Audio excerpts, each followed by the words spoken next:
Hey everyone, this is Val. Welcome to another episode of Design Workshop. This episode we're going to be outlining the steps toward putting together a well-rounded character. Now every one of these steps I'd like to elaborate in a later video, really go into detail about the process for each one of them, but for now I want to talk about the broad strokes about where to start when designing a character and then what steps to go down when you're putting together the details of them. Once you have your inspiration, you have your basic idea, that first little spark that says this could be a cool idea, this could be a character, I can use somewhere. The next thing you want to really consider is the setting. Now, a lot of times you'll design a character specifically for a setting, but that won't always be the case. Sometimes you'll just have an idea and you'll just sort of be thinking about, where you want to put it.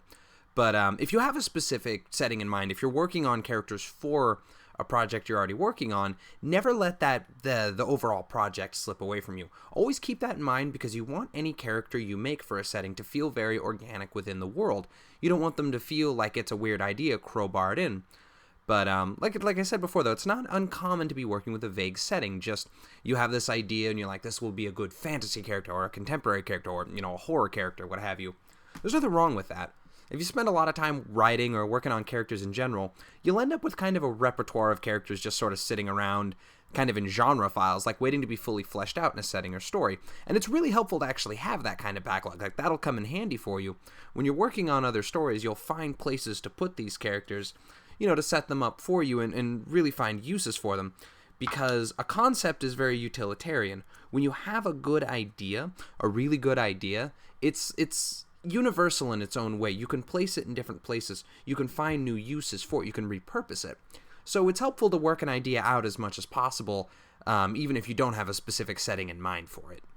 Alright, so now you have your character, you have your basic idea, your inspiration, you know what setting you're working with. Now we get to the first bit of visual design. Now I'm not talking about getting into specifics yet. You want to think about right now the broad strokes. What is your character? The form of him or her. And this has to do with your setting, because of course, if you're working with something fantasy, you have to think about, is this character a fantasy race? Or if you're a sci-fi setting, is this character a human? Is this character some alien race? Or even in a contemporary setting, what actual human race is this person? Where do they fall under? Now, you don't want to make that the definition of the character, of course. In fact, you want to stay as far away from that as possible. Never let the pure visuals or, the basic archetype define the character. But think about, are they tall? Are they short? Are they fat? Are they handsome? Are they ugly? How do they move around? How do they carry themselves? What big visual features are prominent and noticeable about this character? Because that'll have a lot to do with your next steps when you're designing their personality, how they are and how they act. Your visuals will lean a lot on that, and your personality will lean a lot on the visuals.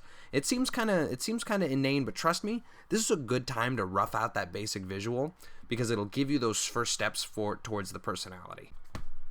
This is also a good time to get your first sketch together, like your first real concept drawing of the character. Now, a lot of people out there, if you're a writer or if you're just somebody who likes to put characters together, you may not be an artist. That's okay.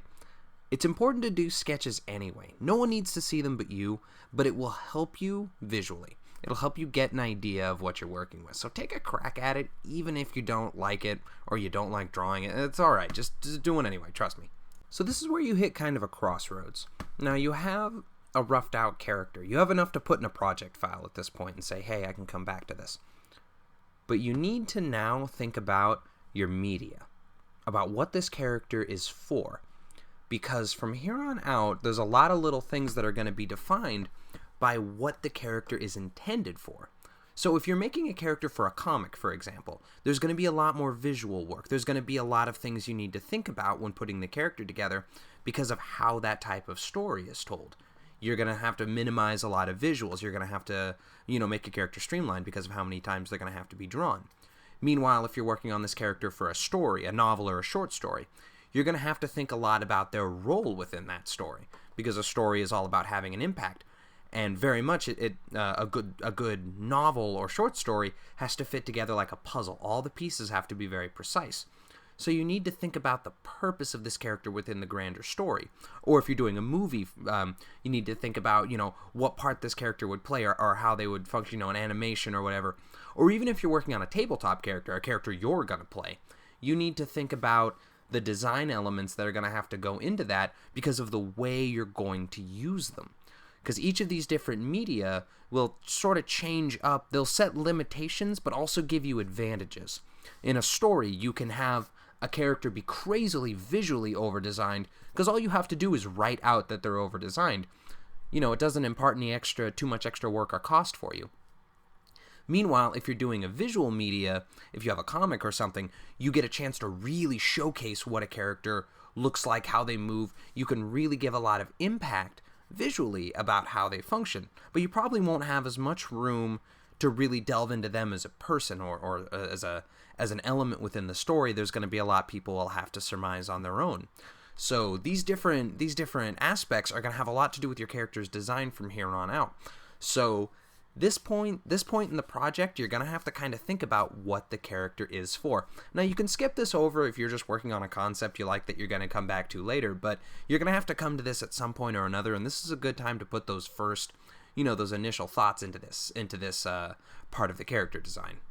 The next step in the process, in my opinion, the most important step, because this is going to leave the strongest taste of the character in people's mouths, are the dimensions. Now, there's a world to be said about making a dimensional character. You could do video after video and long conversations about it. So what I mean when I say dimensions, it's really easy to make a character that's defined by their role within their story or by their archetype, by their race, by their character, by their gender, whatever their key feature is. And this is a bad thing. That's always keep this rule of thumb. If a character can be summarized by their archetype, by something, immediate and visual about them, it's a time to go back and work on that character. Now, there's nothing wrong with a character being typical of their kind, but you need to have enough about them that's unique to make them stand out as an individual. Never, ever settle for the basic traits. You have to give them points in their personality that gives the viewer or the reader a reason to remember them. So if you're making a character and the whole purpose of them, we'll say you're making a fantasy character. You're making a paladin. The paladin, the keynote of a paladin is they're the good guy. They play by the rules. They're 100% good guy all the way.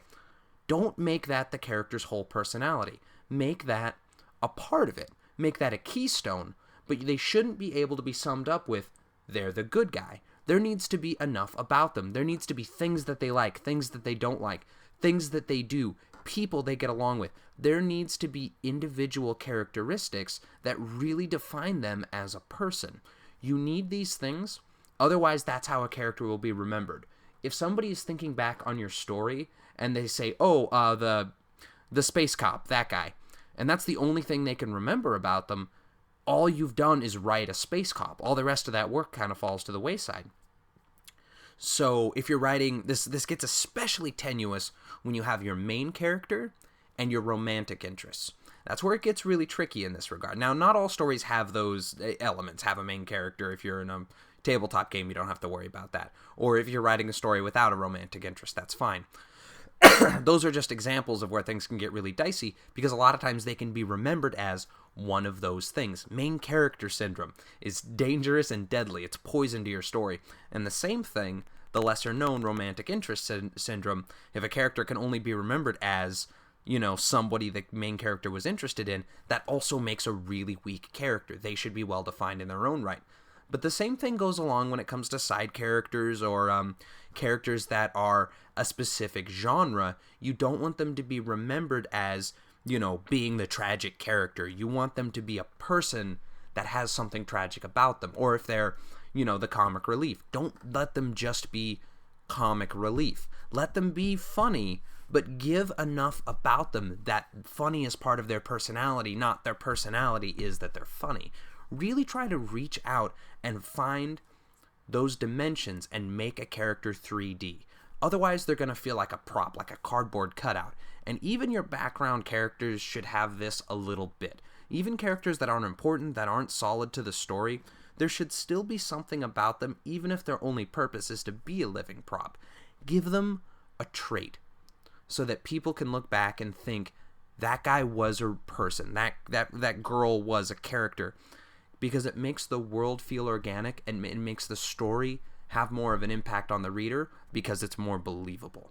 That's really, really key. And it's going to ultimately define a lot about your character. So never lose track of keeping all 3 dimensions intact.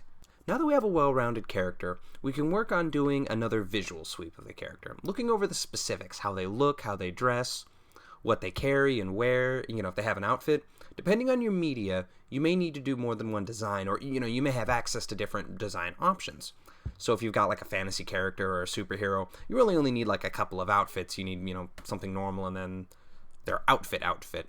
But if you have a more contemporary character, you might need like a whole wardrobe to consider. You have to think about what this character commonly wears, like what kind of accessories they do. And this is where our small details kind of find their home. Watches, what kind of cell phone, if they're a character that has a weapon of some kind, what do they carry, what accessories do they wear, because all of these things are going to give the onlooker, a lot of the character's presence, a lot of the visual presence. So even if you put something on there, really think about it, because even if you don't intend it to be, symbolic or have any real visual importance on the character, every little detail is going to resonate in different ways with different people. So you can accidentally define your character a lot by, misplacing an accessory or a small trait here. So, really think about what you're putting together, but look to find a way to make your character look unique among other characters that have been done this way. Now, I don't mean always make your character stand out, always make them really visually blow up, because sometimes it's important for a character to look nondescript. What I mean is, make sure when you look at your character, it doesn't look like, the way other people design that character. Make it yours. Make it something that really does belong to you, and make it something that looks different from the way other people do this character's archetype. And, you're working on the visual design, so don't be afraid to get cluttery. It's okay, because you can bring it down later. Add everything you want to add, and then you can subtract as you go if anything's too cumbersome. But at this stage, I'm gonna make you do it if you don't do it. Draw. Make another drawing of your character. Put in all the details, put in all the visual nonsense. Again, no one's going to see it but you. You can keep it hidden away. But do it anyway, because it will help you think about the way the character is visually. Additionally, whether you like to write or not, do a written description. Purely physical description of what the character looks like. And even if, do a little bit of them, maybe moving around or something, just to lock it in your head. And don't worry if it's bad. No one's going to read it but you. This is your reference. These are the 2 things that you're going to really staple together and really look at and remember and say, this is the character. These are all the details. So it helps you not to forget if you need to go back to a character. This is what you would, pin to the clipboard when you're working on doing writing or you're working on something for this character. These are going to be your visual and your non-visual notes and cues for them.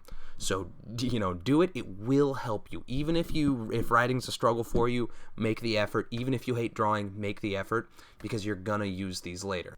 Now that you've got all that stuff together, it's just the wrap-up. You've got everything pretty much done. So if you want to do some more work from here, the next step for it is to kind of round the character out. So whatever your character's for, take it in a test run. If you mean it for a story, if it's going to be something you're going to write down, write a little, maybe not a full short story, but, write some little descriptive action or the character doing something. If the character's meant to be for a visual media, for, an animation or a comic or something, draw them out.